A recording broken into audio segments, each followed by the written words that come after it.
আসসালামু আলাইকুম বন্ধুরা, আপনারা কেমন আছেন? আমি জানি আপনারা ভালো আছেন, কিন্তু আমি একটু ভালো নেই। আসলে যে গাছটি দেখতে পাচ্ছে, এই গাছটি আমি লাগাইনি, লাগিয়েছেন আমার শ্বশুর, বাড়ির কর্তা। বাড়ির ছাদে গাছটি লাগিয়েছেন, কিন্তু গাছটি এখন লাগানো হয়নি, অনেক আগে লাগানো হয়েছিল, রমজান মাসে। এতদিনে গাছটা বড় হয়ে পুরা ঘাসে ভরে যাওয়ার কথা, কিন্তু সেটা হচ্ছে না। কারণ ছাদে কোনো কিছু লাগালে সহজে হতে চায় না, বড়ই হতে চায় না। কেন জানেন? প্রচন্ড তাপ।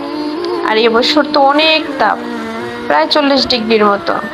এই তাপের মধ্যে কোনো কিছু হতে চায় না। এটা কোনো বিষয় না।